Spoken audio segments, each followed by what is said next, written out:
Hey everyone, I'm Mark, and welcome to the second half of my two-part video series about the Kids Kingdom Time Capsule.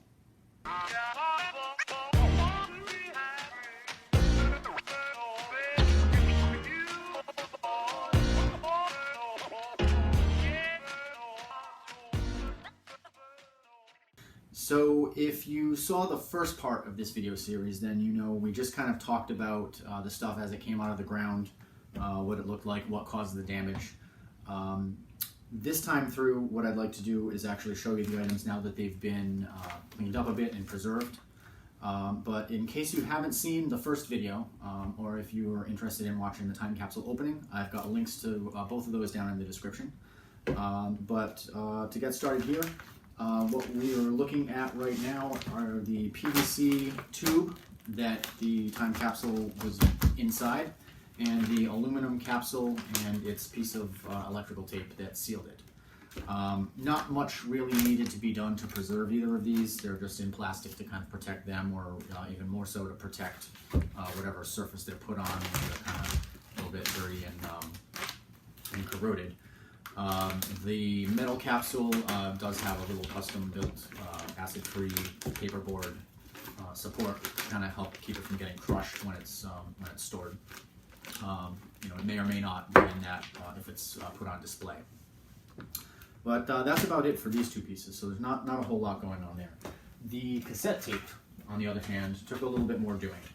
So when it first came out of the ground, it was a little bit worse for the wear in this old shell. I'm going to be putting some images, by the way, on the screen. I know this stuff isn't terribly clear with the lighting and the way the video is being taken here, but you should be able to see some of this stuff up close. So what we had to do here was actually remove the tape reels from inside the old shell, which had rusted parts and old deteriorated plastic, and install them into a new clear plastic shell so that we could get the tape to play, so that we could digitize what was on it. Not too hard to do, but took a little bit of doing.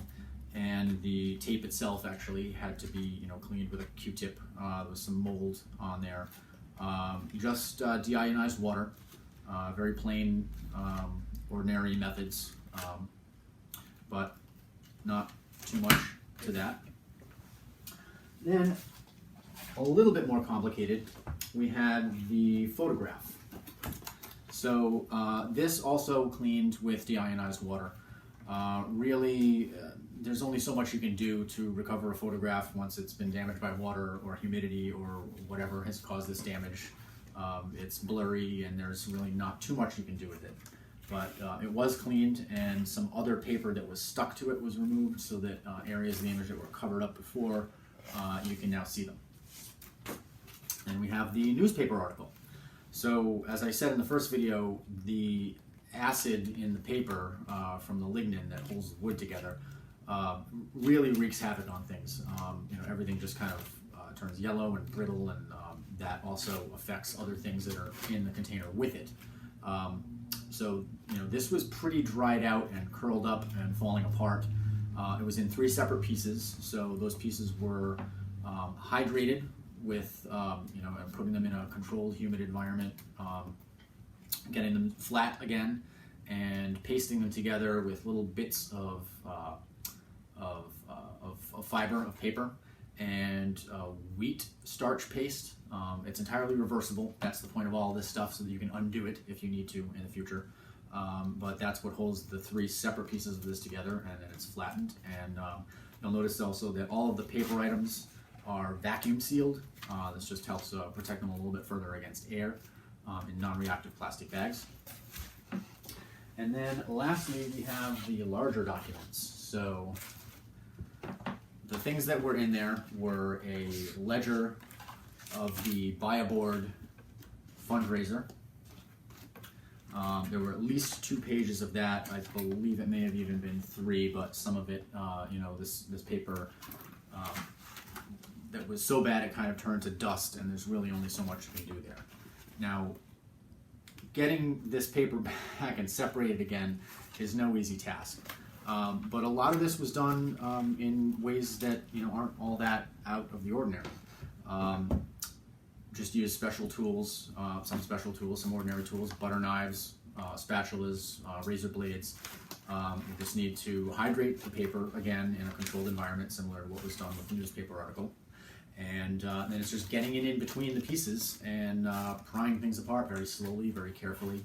And again, where things need to be mended, they can be mended with pieces of fiber and wheat starch paste.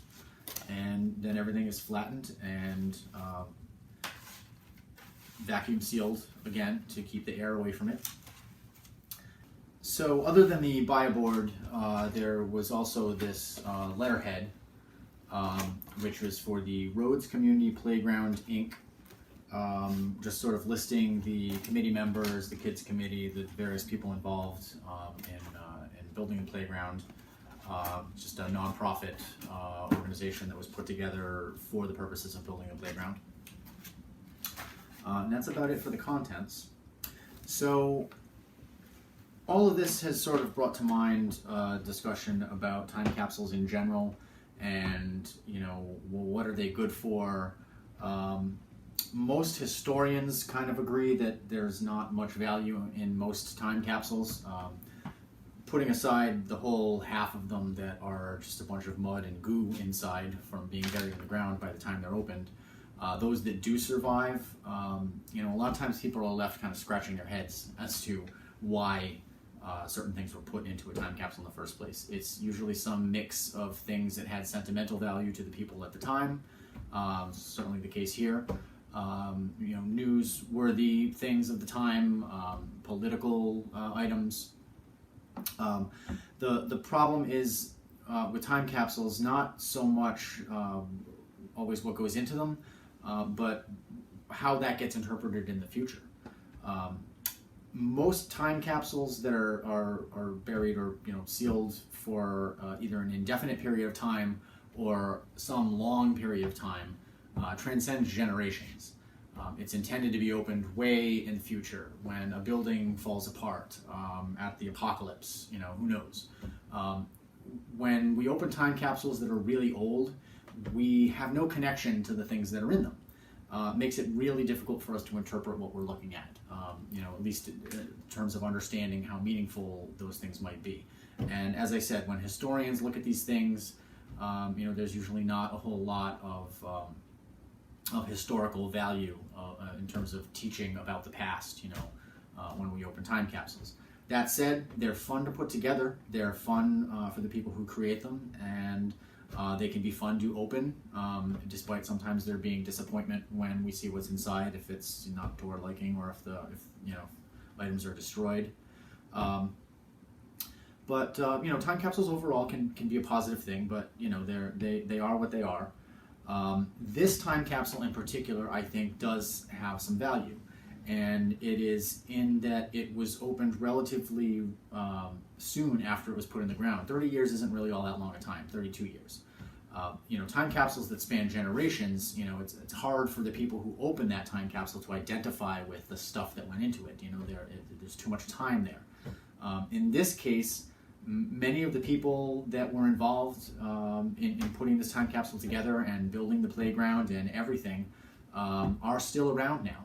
And even though I don't necessarily think when the playground was built or when the time capsule was buried that people necessarily thought it would be as little as 32 years before it would be opened, I think the thinking was that it would the playground would last much longer than it did, or that the school would certainly last much longer than it did, or that it will. But I think they would agree that when the playground is gone and with the school soon to be gone, that now is the time for this time capsule to be open. And again, because we have a connection, because it hasn't been that long, plenty of the people are still around and can enjoy seeing this now, as I'm sure many of you will when I post this video. But that's really it. Time capsules in a nutshell. A fun little activity. Historically significant, probably not so much. Also worth mentioning that there are other ways to save things that are much better than collecting them together and sealing them in a container and burying them in the ground.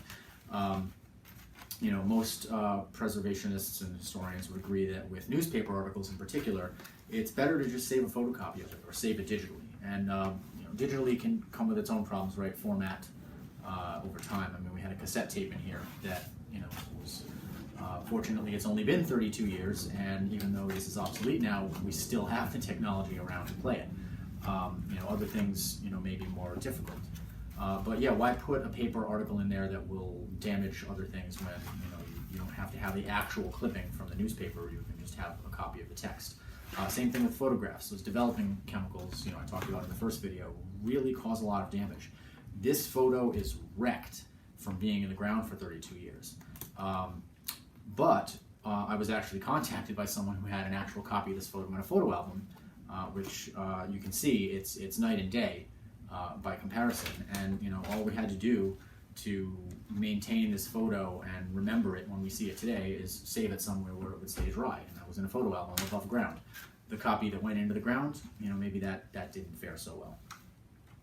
But again, this is some neat stuff to look at. Certainly, it's part of Christopher Rhodes' history, Kids Kingdom history, Warwick history. And I will be looking into ways that we can have this stuff on display somewhere publicly where you all can see it, and get kind of up close and personal with it. And it's kind of neat. So I hope you've enjoyed both of these videos, and if you did, then I hope you give it a like. And if you subscribe to my channel, then I'm sure when I have lots of great new stuff coming out in the future, to be determined, you'll get notifications about that. And thanks again for watching.